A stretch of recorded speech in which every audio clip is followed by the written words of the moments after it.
Assalamualaikum warahmatullahi wabarakatuh. Perkenalkan, nama saya Feby Rahayu. Saya dari kelas B UPW 2020. Saya akan bercerita tentang kehidupan saya. Pertama itu asal-usul suku bangsa. Kita ambil dari pihak ayah. Kalau dari ayah, itu kakek dari ayah, itu dari Kalimantan. Neneknya itu dari Majalengka, Kabupaten Majalengka. Tepatnya dari desa Cipasung. Nah, kalau dari kakek sendiri itu udah meninggal dari ayah saya masih kecil. Jadi saya belum pernah ketemu sama sekali. Makamnya pun saya nggak tahu karena beliau gugur di tugas. Jadi beliau itu tentara dan beliau gugur di tugas, dan kita sampai sekarang nggak tahu makamnya di mana. Terus kalau dari pihak ibu itu dua-duanya dari Majalengka sama Kabupaten Majalengka, dan ayah sama ibu itu desa mereka itu cuman dipisahin sama 2 desa. Jadi desa ayah, desa lain, desa ibu. Dan tapi mereka ketemunya di Jakarta pas kerja. Terus saya lahir di Jakarta tanggal 17 Februari 2006. Lahir, besar, dan tinggal di Jakarta. Sekolah itu saya TK SD di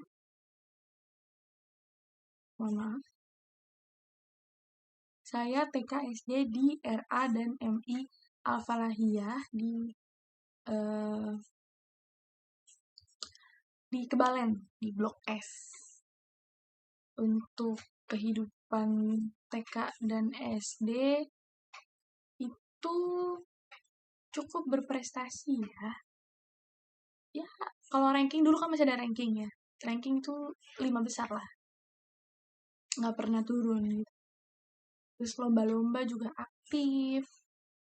Terus lomba sih, kebanyakan lomba gitu. Terus saya juga ikut marching band di SD dan lanjut sampai SMP. Untuk SMP sendiri saya sekolah di SMPN 19 Jakarta di daerah Majestic, Gandaria. Di SMP itu saya nggak begitu aktif kayak organisasi. Saya cuma aktif di satu ekskul, yaitu Saman, dan lomba apalah segala macam itu cuma Saman doang. Jadi untuk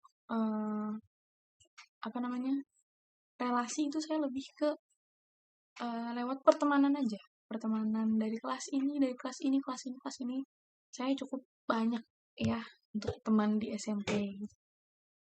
Dan masa-masa SMP itu menurut saya masa-masa paling enaknya berteman, karena ada satu lingkaran pertemanan yang sampai sekarang tuh, nggak satu sih, dua lingkaran pertemanan yang sampai sekarang itu bener-bener yang masih ngumpul banget.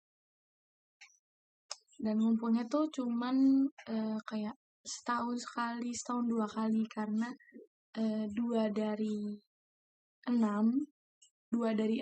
orang di satu lingkaran itu tuh mereka taruna di Jawa Tengah, Jawa Timur, taruna Nusantara, sama taruna Angkasa.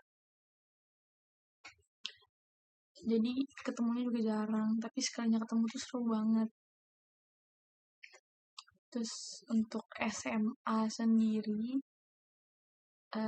saya sekolah di SMA swasta Sumbangsih, Jakarta, di Ampera, dekat-dekat Ragunan. Di SMA inilah sebenarnya ada dua sisi saya yang berbeda di SMA. Jadi di kelas 10 dan 11 awal itu saya bener-bener yang kayak pendiam banget. Saya temenan cuma sama 4 orang. Saya temenan bener-bener 4 orang, yang lainnya tuh kayak ya udah aja. Karena pertama-tama yang lain itu kayak udah ada circle-nya sendiri, udah ada pertemanan mereka sendiri, dan saya sama teman-teman saya berempat ini bisa dibilang kayak buangan lah. Jadi kayak saya cuma berempat. Nah, Tapi di kelas 11 pertengahan itu saya memberanikan diri buat daftar ke suatu kepanitiaan kayak cup gitu yang buat lomba-lomba. Saya daftar di kepanitiaan dengan harapan ya udah nyoba aja, keterima nggak keterimanya lihat nanti. Dan ternyata keterima. Habis itu kerja sudah selesai jadi panitia, tiba-tiba saya dimasukin ke grup. Nama grupnya itu calon OSIS MPK. Nah, ternyata saya istilahnya itu kayak diambil lah sama BPH-nya MPK OSIS pada saat itu karena dia tuh kinerja saya di kepanitiaan itu tuh bagus. Jadi ditarik buat wawancara apa segala macem, tiba-tiba saya jadi OSIS. Saya jadi OSIS dan itu mematahkan prinsip saya yang dari SMP itu saya bener-bener nggak mau sama sekali jadi OSIS atau MPK atau apapun itu. Saya bener-bener nggak mau dan itu bener mematahkan prinsip saya dengan diambilnya saya sama teman-teman saya jadi OSIS. Saya jadi anggota keagamaan atau rohis lah. Terus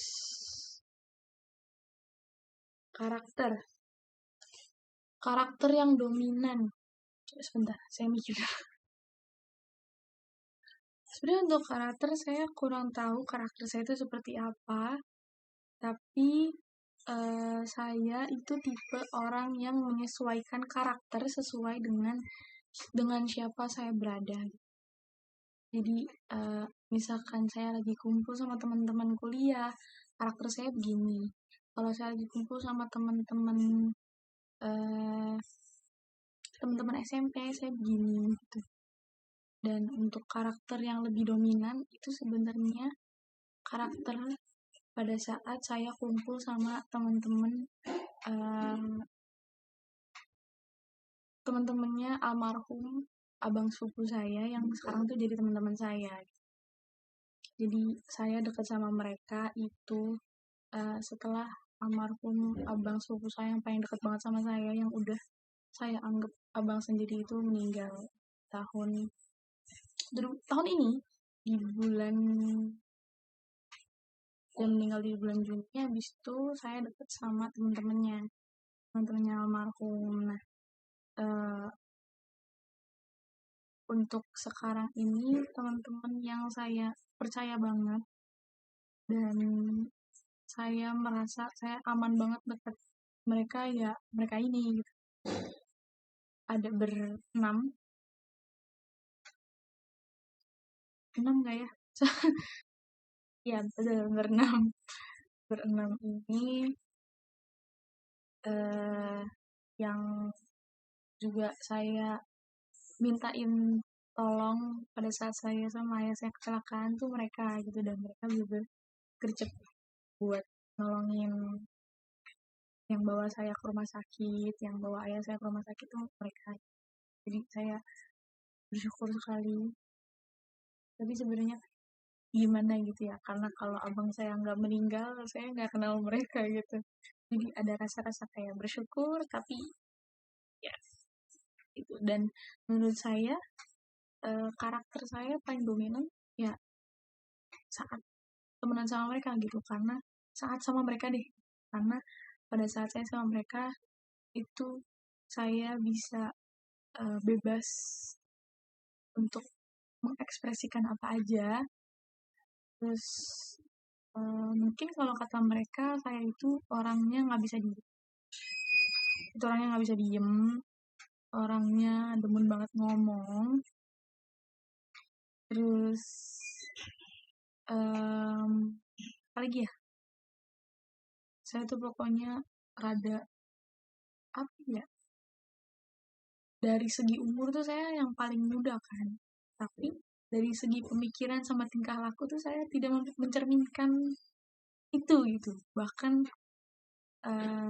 tingkah laku teman-teman saya yang lebih tua dari saya tuh lebih bocil, lebih childish dibanding saya gitu. Mereka tuh banyak yang bilang kayak Itu sih, sama terakhir apa tadi? Udah 10 menit. Oh my god. Orang-orang dewasa yang banyak mempengaruhi kamu dalam berpikir, berbicara, dan bertindak. Yang pertama itu pasti orang tua saya ya, karena udah pasti buah jatuh tak jauh dari pohonnya gitu. Dan yang paling dominan sih sebenarnya udah campur sih, sisi sisi emosi, sisi emosi sama cara pola berpikir lah itu tuh lebih ke ibu. Tapi cara bertindak itu tuh lebih ke ayah. Jadi ibu tuh lebih ke yang seperti ibu pada umumnya lah intinya ya. Kayak suka marah-marah, emosian, terus apa-apa harus terstruktur, apa segala macam. Ada satu prinsip yang saya tanam di dalam diri aku, di dalam diri saya, yaitu perempuan harus bisa berdiri sendiri. Perempuan nggak harus bergantung sama orang, karena kalau kita terlalu bergantung sama orang, kalau orang itu nggak ada, kita mau bergantung sama siapa? Jadi pertama-tama bergantung dulu sama diri sendiri, cari duit yang banyak, apalagi soal duit. Ibu saya itu sensitif banget sama duit. Kayak kita tuh prinsip keluarga saya, kita tidak akan ngutang dalam hal apa. Kita tidak akan ngutang. Kalau ngutang pasti dibayar. Kayak sama kalau misalkan kita masih mampu, kenapa kita harus ngutang? Kalau kita masih kerja, kita masih bisa menghasilkan uang sendiri, kenapa kita harus minjem? Kenapa kita harus ngutang? Kalau ayah itu tuh lebih ke yang yang pendiam, yang cuek tapi care. Dan ayah itu gak pernah yang namanya kontak kekerasan fisik. Apa sih? Fisik lah pokoknya. Ayah gak pernah melakukan kekerasan. Paling ibu sih. Tapi bukan fisik juga.